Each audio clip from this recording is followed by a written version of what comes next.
بسم الله الرحمن الرحيم نحمده ونصلي على رسوله الكريم أما بعد. Today we are going to discuss one of the scholar, one of the Andalus scholar. His name is al-Turtushi.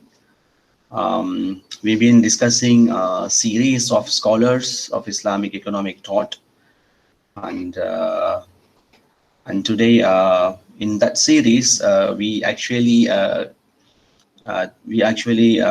talking in chronological order. So according to his birth date, I think he is the next scholar that we need to discuss.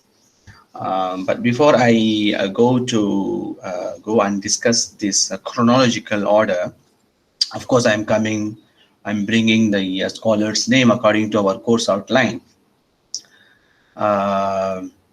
I thought it is important for everybody to know the history of these scholars as well, because you might get confused when I say Imam Abu Yusuf comes from Baghdad, and while he was starting his career, then later he became Chief Justice. I think I've been telling you it was the transition period of Umayyah Abbasid, right? Then we talked about Abu Ubaid, and then we talked about Ibn Hazm and so on.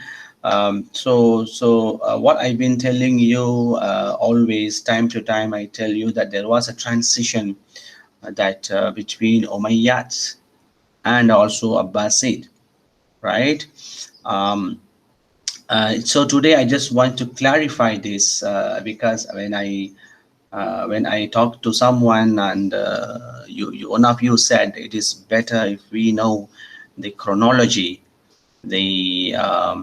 It's like a family tree, or we call it dynasties tree, because there were so many dynasties. It is important to know who comes first, who precedes, who succeeds, yeah, in that manner. But let me just give you an overview on this. If you know the history of Muslims dynasties, I think you know this. After Prophet Sallallahu Alaihi Wasallam, it was Khulafa Rashidin. So we count four of them: Hazrat Abu Bakr, Omar, Uthman, Ali. Um, After Ali, what happened? This is where actually Umayyah came in, because they were the families of Uthman ibn Affan, and they are the one who were asking the revenge for the killing of Uthman ibn Affan. You know, the third Khalifa Uthman was killed by a group of people. He was surrounded by the enemy for 40 days. And Hazrat Uthman ibn Affan didn't want to fight with them, because he thought no one should say later in the history that Uthman was fighting with his Muslim brothers. Yeah, so he didn't want to fight, and he himself was ready to die, and and he was killed, by the way. When it comes to Hazrat Ali ibn Abi Talib, then there were a group of people wanted to get the revenge of Uthman ibn Affan. So it is true that even Prophet Sallallahu Alaihi Wasallam said the fitna will start coming after the death of Hazrat Uthman ibn Affan radiallahu anhu. So I think this is where the fitna has started in the Muslims' history. Then a group of people started, they started showing oppressions to the government, because they wanted to get the revenge for Uthman ibn Affan, and they wanted to kill the entire group of the people who killed Uthman ibn Affan. Then you started having people grouping with Muawiyah ibn Abi Sufyan, right? So this is the Sahabi as well. He is also Sahabi. You also learn in the history that in fact even Hazrat Ali was in one side and then Hazrat Aisha radiallahu anha was in another side. You know, there were some uh, wars, there were battles going on because of some misunderstanding and stuff, and there were so many reasons given, justification has been given why they were doing that. But now we just need to know here that how this Umayyah started. It started because of Muawiyah ibn Abi Sufyan. Then they started ruling. Then after the Khulafa Rashidin, it is Umayyah. But after Umayyah, what we learned that it was Abbasid, right? So after Umayyah, it was Abbasid. After Abbasid, it was Ottoman Empire. So this is the very short version of the history of Muslims dynasties. But if you have to know the details, I think this is the place where I think you need to learn the details. Why? Because you've been discussing the scholars of this time, and when you learn their background, some of them comes from Ghaznavid background, Seljuk background, and some of them coming from Fatimi dynasties. For example, this scholar Turtushi, he comes from Fatimid dynasty. So now it's all confusing. You were saying Umayyah, and then you were saying Abbasid, Abbasiyah. Now it's like, who is this Fatimid? Who is this Ghaznavid? Who is this Seljuk? Right? So now that's why I just want to clear this doubt, saying that when Umayyah was in a ruling, Abbasi came to rule. It doesn't mean that Umayyah finished their ruling and then Abbasiyah took over. It is not like that. This is the first misunderstanding, misconception. It is not like that. Umayyah left and then Abbasid came.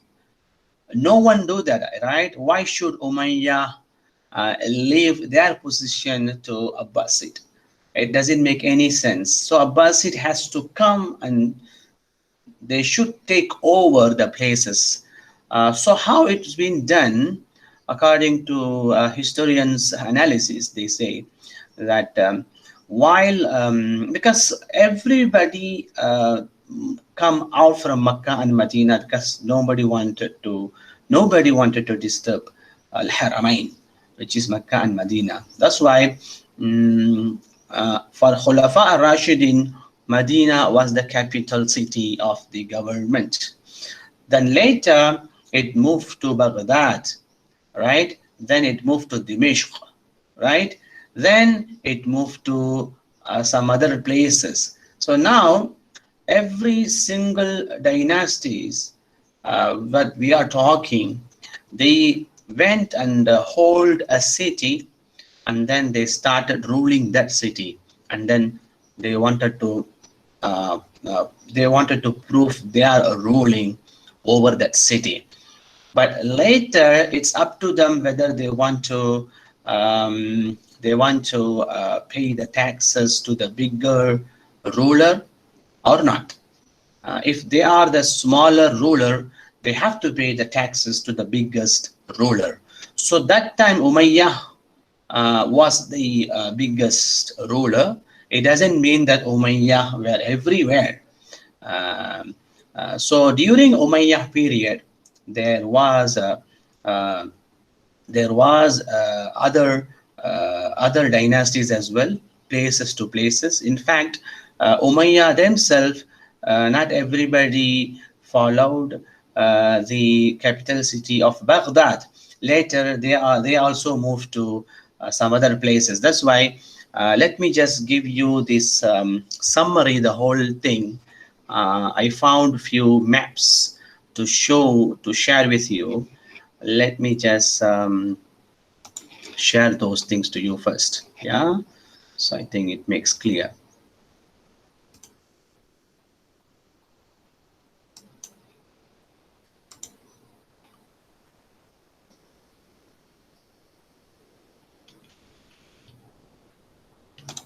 Okay, now I'm sharing with you my screen. All right, so now let me just talk to you first the Abbasid, yeah. Sorry, let me start with Umayyah. Okay, can you see my screen? Yes, Yes. very good. So see now, of course, it is in Arabic. Later, I will see the English version. See here, there is Muhammad Rasulullah Sallallahu Alaihi Wasallam. Can you see it? Okay. Now, can you see his father's name, Abdullah? Yes, sir. Very good, very good. I think it is clear to see, isn't it? You want me to zoom in? Yeah. All right. So you can see here Muhammad Rasulullah, and then you have Abdullah, Abdul Muttalib, Hashim. Can you see Hashim? Right. Yes. Now you can, I'll Yes, sir. go there. You have Abdul Munaf. You see the great father of Prophet ﷺ is what? Abdul Munaf. Then Hashim, can you also see my cursor moving? Yeah, yes. Very Sir. good, very good. Then you have Hashim, his brother was Abdul Shams. Then the son of Abdul Shams is who? Umayyah. Umayyah. Can you see Umayyah? In Arabic, yeah. Yes. Sorry for those who cannot read Arabic. I hope most of you can read Arabic. Um, it's Umayyah, exactly. Now you see this Umayyah. Then you can see this Abdul Shams is brother of Hashim. Then you can see the how much they close to Prophet ﷺ, because they are the family from the same family of Abdul Munaf. Okay, then you have Abdul Shams, Umayyah. You see here, Umayyah's son is Harb. Then you have Abu Sufyan. Remember this Abu Sufyan? This Abu Sufyan was one of the leader of Quraysh. But this is all Quraysh, by the way. This is all Banu Hashim. This is all Quraysh. And this Abu Sufyan was one of the great leader of Quraysh in Mecca. If you remember the battle of Badr, I think you remember the name Abu Sufyan. Later he became Muslim. You remember his wife name Hinda? You remember the story of Hamza radiallahu anhu? Yeah. Exactly. Hamza was killed by Hinda's slave. Am I And right? she ate the liver, right? Exactly. You remember? Yeah, you know the story. Thank you. So now this Abu Sufyan's wife Hinda, and then this Abu Sufyan had, of course, it comes from different wife. This Ummul Mu'mineen, and then you have Muawiyah radiallahu anhu. Right? This Muawiyah is actually a Sahabi. He is the father is Abu Sufyan. So this Muawiyah radiallahu anhu, he is the first Khalifa of Umayyah. Then his son was Yazid. Right? Then another Muawiyah. So this was the time the time of Yazid, when Hazrat Hussein was murdered. You know the story of Karbala? It happened during the Yazid period. Yeah. So now you can see Muawiyah, Yazid, Muawiyah. Okay. Then after this Muawiyah, you see, there are co-brothers always exist, right? Now you can see Umayyah. There is one wing is Harb and Abu Sufyan. The other wing is Abu al-As. And then you have Hakam. Then you have Marwan. So this Marwan ibn Hakam, and look, this is where exactly you need to know why they came into ruling, because of who? Uthman ibn Affan. Look, where is Uthman ibn Affan? Uthman ibn Affan, look at the closeness of Uthman ibn Affan and Abu Sufyan and Muawiyah. So now tell me, who for Muawiyah, who is Uthman? Uthman is the cousin brother of Muawiyah. Am I right? So now the entire family of this Abul As, the entire family, they wanted to get the revenge for the killing of Uthman. Then when they couldn't get it during the Hazrat Ali radiallahu anhu's period, then they started going against the Khilafah, and then they started this different. They went to Baghdad, and they started different kind of ruling. Then they expanding after Muawiyah, Yazid, and Muawiyah. Then the other side, after this is Muawiyah is number 3, number 4 is Marwan, the fourth Khalifa of Umayyah. Then you have Abdul Malik. So this Abdul Malik, you can see here so many scholars, so many, sorry, not scholars, so many rulers. You have Walid, Sulaiman, Yazid, right? Then you have, if you want to know where exactly Umar ibn Abdul Aziz, maybe some of you, I think most of you know Umar ibn Abdul Aziz. Okay, look, Umar ibn Abdul Aziz comes from Marwan. This Marwan has 3 children: Abdul Malik, Abdul Aziz, Muhammad. So this Abdul Aziz, son of Abdul Aziz, is Umar. Then Umar ibn Abdullah. So most of the historians, they consider Hazrat Umar ibn Abdul Aziz is one of the Khilafa Rashidin, because due to his highness, his wara, they call it, his way of ruling. So now you can see all these. The one you see in green, there were some rulers in green color shadow, and then you have some red color shadow. I think this is also Umayyad, by the way. This is all of them Umayyad. Why the differences are there? Let me give you the differences here, because all these all these green color one, they were based on Damascus, Dimishq. They started ruling in Dimishq, and then later these Umayyah, they started ruling based on Cordoba. Now I think now you got the idea where this Cordoba come from. This Cordoba is actually, this is Khalifa, here, Khalifa Umayyah Qurtuba. So now these are the rulers like Muhammad, Al-Munzir, Al-Hakam, Hisham, Muhammad Al-Mahdi, Abdul Rahman Mustahazar Billah, Sulaiman Musta'in Billah, Abdul Rahman Murtada. All these people based on Qurtuba. This Qurtuba is actually what we are talking about. We are talking, in the Andalus, the Spain today. They are the one who started. So now what I really want you to know, while you see this Umayyah side, you have to also learn the Abbasid, because for certain period Abbasid didn't come to ruling, but in the second half of the Umayyah period, Abbasid already came into ruling. Now let me tell you where this Abbasi come from. All right. Okay, look here, Prophet Sallallahu Alaihi Wasallam. You have Abdullah. Abdullah brother is who? Al-Abbas. So Abbas was the uncle of Prophet Sallallahu Alaihi Wasallam.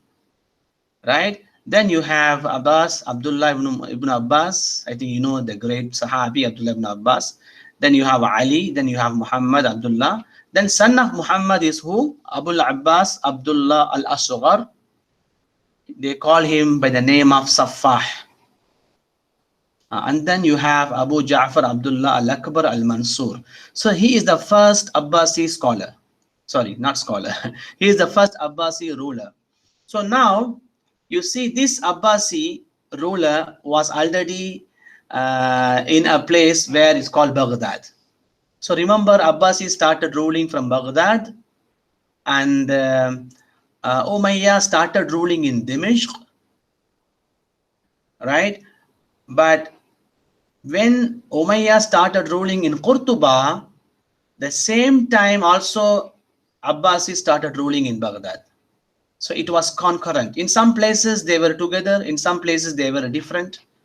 But later Umayyah gone, then later Abbasi were living for some time. All right. Now let me show you the Abbasi. Okay. The Abbasis, the maps are here. You can see It comes from this Abul Abbas, Mansur. You see all these Mansur, Mehdi, Hadi. Number 5 is who? Harun Rashid. Remember Harun Rashid? Yeah. Based on his request, Abu Yusuf started writing Kitab al-Kharaj. Remember? This is the first Khalifa asked Abu Yusuf to do that. Then you have Muhammad Amin, Muhammad Ma'mun, Mu'tasim Billah, all these, they are the brothers. Then comes Musta'in Billah. Then you have Mu'tadid Billah. Then you see all this going until you see where? You can see until here. So many. Until this number 54, Al-Mutawakkil ala Allah. Right? Now let me tell you here. Now the Abbasis also not necessarily has to be based on Baghdad. All this black color shadow, black, all these, they were ruling based on Baghdad. But this, the later one, you see this? The shadow, the gray shadow, all this starting from 39, 40, 41, 42, 43 until 54. They were ruling based on Al-Qahira, which is Cairo. Exactly. So now this is the period of Cairo, which is we call Alexandria, where Alexandria also were there. So these are the differences. Now you can see they were Qurtuba, they were Dimishq, they were Baghdad, they were Qahira. All right. So it is not that only one city were the capital city of Muslims dynasties. Okay. Now let me show you the easy one to understand in English. I hope it's clear to understand. Okay. I hope you can see this. Can you see this? The timeline for Yes. Umayyad? Yes. Exactly. Okay, thank you. The Umayyads were from 661 to 750. All right. Then you have Spanish Umayyad. See, this is what I told you, that they were based on what? Based on Qurtuba, right? The Umayyad based on Qurtuba is called Spanish Umayyads. So now you see Spanish Umayyad 756 to 1031, right? Look at Abbasi also, the same time 750 to 1258. But the Umayyad were in Andalusia and Maghrib, but Abbasis were in Greater Iran, this side, the right side of your map. The right side of, if you look at the Makkah, Medina, the right side of your map, which is Great Iran and also Central Asia and also some part of Egypt.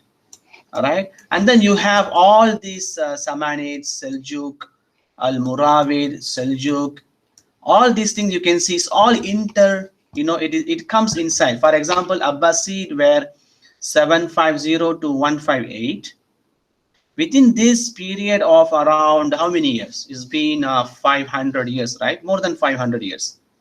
Abbasid were ruling more than 500 years. It doesn't mean that they were ruling the entire nation, the entire Islamic territories. Within their ruling, you can see Seljuk came and gone. Samanid came and gone. Al-Muravid came and were staying until 1269. Right? So you can see this is how we need to, and then you have Ottoman Empire. Ottoman Empire started 1299 until 1923, the longest one. So when they started 1299, it's right after it's not exactly immediately right after the Abbasid, because Abbasid was 1258, but maybe after 40 years the Ottoman started. So now when you know the summary, the overview of the history, they will tell you Umayyah, and then Abbasiyya, and then Uthmaniyya. But in between all this, there are so many dynasties are there, right? Okay.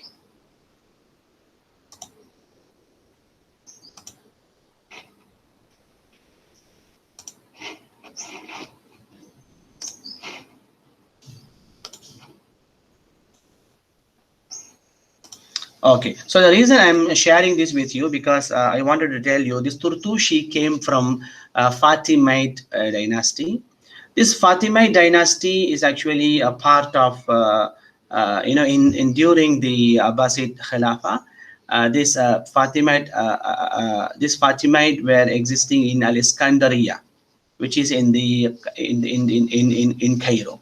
So now let me just talk to you about Turtushi. Turtushi is one of the scholar. He wrote the book Siraj al-Muluk. Amazing book, I'm telling you. I've been going through the book. I have the copy of the book as well. He wrote 64 chapters about. It is about the ruling of the how you rule. It is kind of a guidance to the king, how you rule and all. At the same time, he also talk about the political economy. This is what all these kind of books talks about politics, but of course you cannot take economics away from politics, because when you talk about administration, there is a lot of contributions, and of course it is all interrelated. Yeah. So Abu Bakr Muhammad ibn al-Walid ibn Muhammad ibn Khalaf ibn Sulaiman ibn Ayyub al-Fahri al-Qurashi. It is not Quraishi, it is different. Al-Qurashi al-Turtushi, because he was born in Tortosha, right? Tortosa is the one of the region in Andalus, right? So he was, of course, he's from Spain. He's a Spanish, a scholar from Andalus, Spain, and he was a student of Abu al-Walid al-Baji. Remember this Baji? If you remember, some of you maybe, but more, some of you may not remember the word Baji. When I was telling you the story of Ibn Hazm, if you remember the story, I was telling you that one scholar was talking to another scholar. So the other scholar is actually al-Baji, because al-Baji came from the poor family. Ibn Hazm came from the rich family, and then Baji told Ibn Hazm, you got everything, so you learn, and then you got everything, you got all the necessity fulfilled, and then you learn your ilm. Then Ibn Hazm said, maybe that argument is against you, it's not for you, because I have everything, so I learn ilm only for the sake of Allah. You might be learning, maybe you just wanted to, this intention that you wanted to get famous or get money, monetary. So this was the discussion between Ibn Hazm and al-Baji. So this scholar Turtushi is the student of al-Baji. He also learned from Ibn Hazm. He got familiar with philosophical, political treatises. He traveled to a lot of places, including Iskandariya. He lived in many, many places. He was also started criticizing the Fatimid period. In fact, the Fatimid, when I say Fatimid, of course, they are also a family of, Fatima radiallahu anha, meaning to say that they of course, they are the people who support Hazrat Ali. That's why it is called Fatimid. Um, they support Ali, they support Shia, that kind of, but he is not from that family, by the way. He was living in that era, right? Later that era also gone, and then the Abbasi took over, right? So he was living in that era, but he doesn't mean that he is actually one of the Shia. He is not the Shia, by the way. So he criticized, and then he was imprisoned, and then after 1 year he came out, and then he started writing fiqh, tasawwuf, and then his magnum opus, the Siraj al-Muluk, came into existence. He wrote 64 chapters, mashallah. Let me just give you an overview of his book. His book is actually, I have a book here. I will just open myself to see. He said he has compiled many things in his book. He also constructed, especially he says that there are ahkam which cannot be changed, which came from Quran and Sunnah and scholars. These are the ahkam, the rulings. There are also administrations, siyasat. Meaning to say, ahkam is what Allah asks you to do, and siyasat is what people making a kind of system so that you can follow those ahkam. Understand? For example, if Allah said, if Allah said there must be a qisas, if you killed someone, of course there is a punishment for you, whether you should be killed or you should be given the equal amount to the family. So now how do you make that thing happen? Right? We need a system, we need a regulation. So he says clearly there are only two things. One is ahkam, the other one is how to help to regulate that ahkam so every people can follow that regulations. It's a kind of administration. So he talks about all kind of administration. He called it by the name of siyasat, and then he said there are so many chapters that available, and he actually himself compiled all of them. In fact, at the muqaddimah of the book, he actually talk about all those 64 chapters. Al-Bab al-Awwal في مواعيد الملوك، الباب الثاني في مقدمات العلماء والصالحين عند الأمراء والسلاطين. Meaning to say, the first chapter he talks about the advice to the sultans, to the rulers. Then he talks about the good people, the ulama, the scientists, the scholars. And then he talks about the how do you judge if you are the judge. He talk about the even he brings the story of the story of the Prophet Sulaiman alayhi salatu wasalam and his father Daud alayhi salatu wasalam, how they were ruling. The most important thing I wanted to tell you, the reason I opened this book right now, I'm reading his book. I'm just telling you I'm bringing the thing from the Arab book, from Arabic book. Okay, he mentioned this, which I like it. He said, فَجَمَعْتُ مَحَاسِنَ مَنْ طَوَتْ عَلَيْهِ سِيَرُهُمْ. He said, I started compiling the good thing that what I learned from various kingdoms, he said. And then he said, what are those kingdoms? You see, فَوَجَدْتُ ذَلِكَ فِي سِتِّ مِنَ الْأُمَمِ. I got these experiences, this knowledge, I got it from 6 types of kingdoms, 6 types of nations. What are they? The first one, Arab, وَهُمُ الْعَرَبُ وَالْفُرُسُ وَالْرُومُ وَالْهِنْدُ وَالسِّنْدُ. He said 6 of them, 6 nations, sorry. The first one is Arab, the other one is Persians, then you have Romans, then you have Indians, yeah, then you have Scythians. He is actually trying to say al-Hind was Sindh.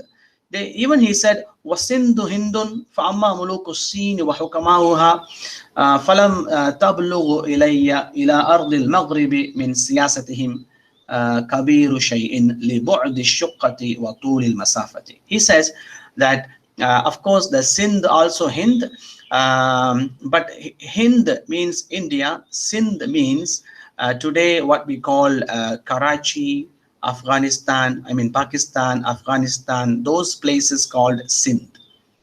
The Hind, India, of course, it comes until you have North India, you have South India, and then we have also Sri Lanka, and then we have the other side of Southeast Asia and everything. Now, what is missing here is actually China. You're right, that time, because that time he is actually trying to get, he says also China, also there are so many things to learn, but he says due to the distance, I didn't have the opportunity to go through because of I don't have the information coming to this part of the world where he lives. Spain, the Andalus. Otherwise, he wanted to also learn from China. So I think this is the beauty of his book. I also didn't get the English translation of his book. I've been going through, even there are very, very, very rare work has been done in his book. Very few articles, maybe 1 or 2 only available. So I think this scholar has so many political economy to talk about. I think hopefully in future there will be more work will come. With that, let me continue his major work. Of course, only 9 out of 22 of his books are still available, while the rest are reportedly missing. And then yes, these are the books name. Some of the books are available, some of them not. The last one is, you can see, for number 14 is Siraj al-Mulk, right?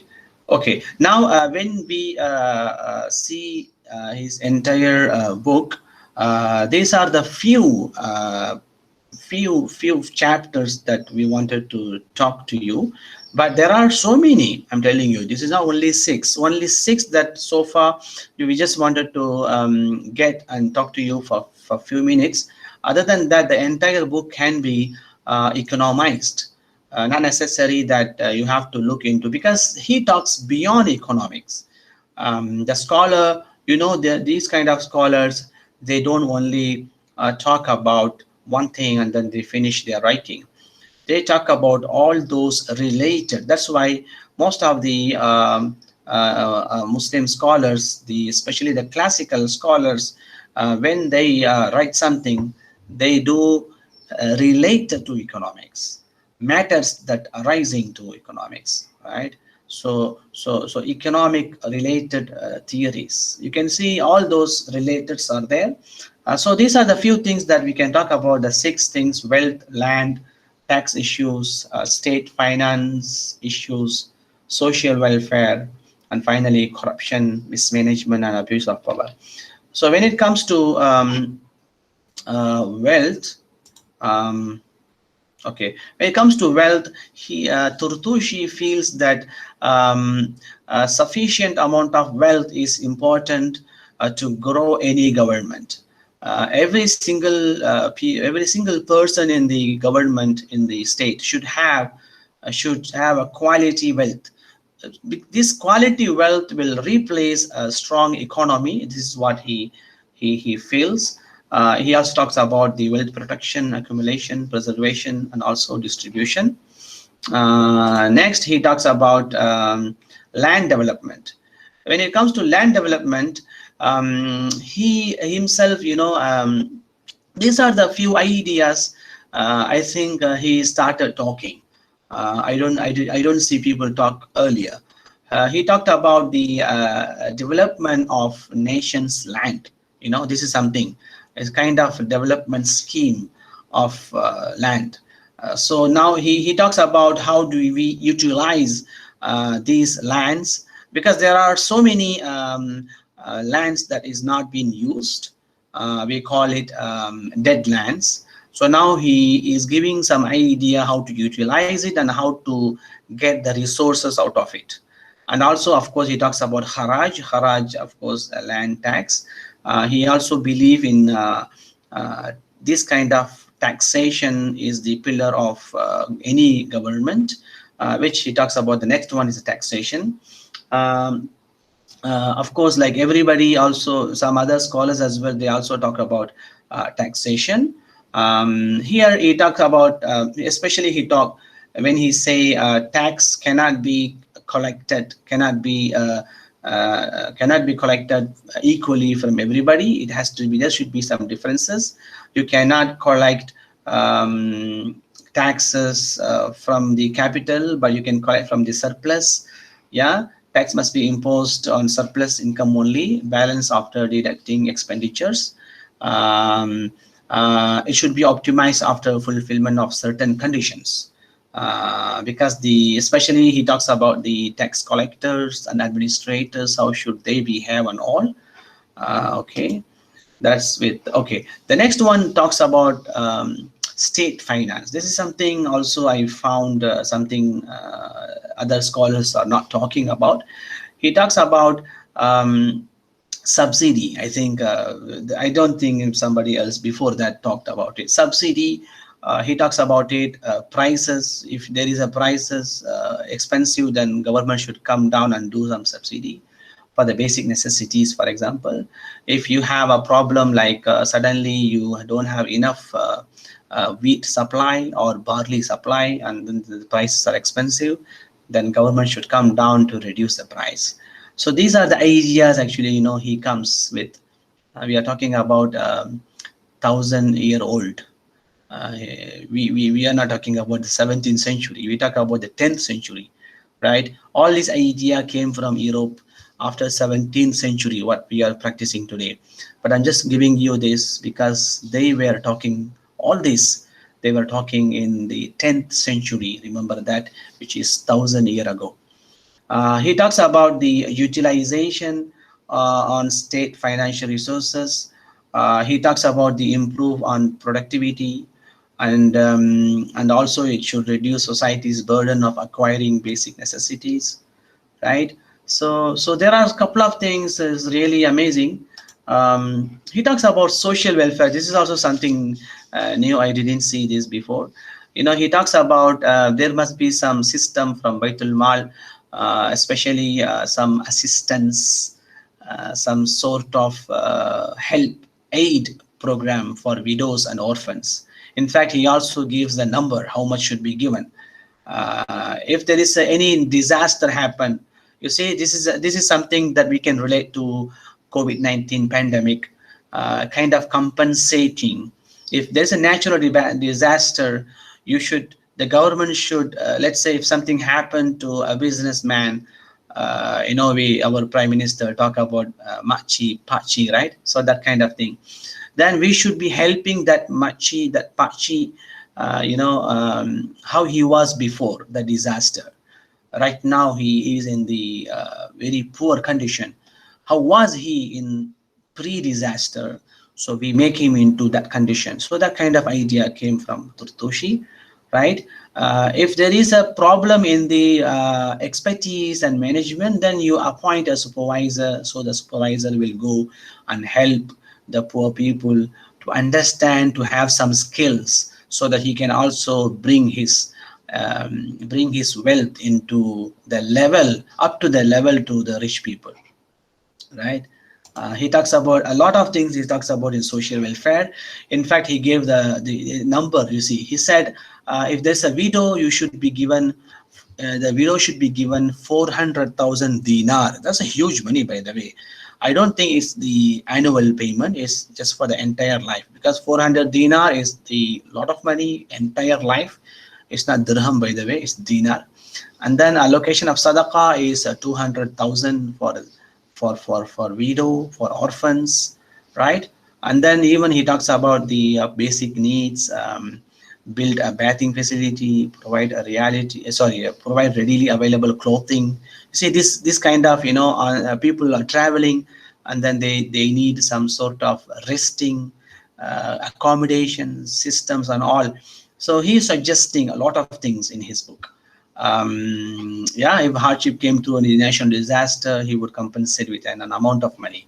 If it is from lack of expertise or poor business management, then there must be a supervisor should teach him, right? Okay. And then his concerns, of course, the proper assistance must be given, so that the worst off group. There is a worst off group. There is a best off group. Worst off group is actually a poor people. Best off group is actually rich people. There should be a guided economy. This is what he is proposing. Your economy must be a kind of system, and comprising all these kind of agendas, which can actually help. Thus, if you have the system, you can actually, every single person can come into the system. He actually talking about all this kind of nizam. We call in Arabic nizam means system. By providing a great economy which consistent with Islamic welfare philosophy, it helps them to intensify or boost the economy by the improvement in the welfare of the society and business management. See, he always thinks about improvement. And then lastly, that last subsection for us today, which is the corruption, mismanagement, and abuse of power. He also very much against of bribe, against of corruptions, especially presents should not be given to any leaders, political parties. Yeah. And then there shouldn't be any, the officer should not involve in exploitative activities because of their positions. Um, right? These kind of things. He concerns about Islamic etiquette of the ruler, because he feels like, if there is any misconducted, it is equivalent to abuse the nation's rights. It's a kind of failure for the nation. So he prohibits the act of accepting presents, as I told you earlier. Um, of course, this is something, when I read it, mashallah, 1000 year ago someone talks about declaring property ownership, right? You see, now, of course, when we join UIE as a lecturer, of course, we have to declare our property wherever it is. Of course, we understand the point. After 17th century, 18th century, people doing any government job, they should declare their property ownership. You see, 1000 year ago, this man, Turtushi, is actually presenting this idea to the political economy of his time. He's saying that any administrators, any political authority comes to the power in the government, he or she should declare the property ownership. Yeah, so this is kind of things amazing. I think that's all for today. Jazakumullahu khair.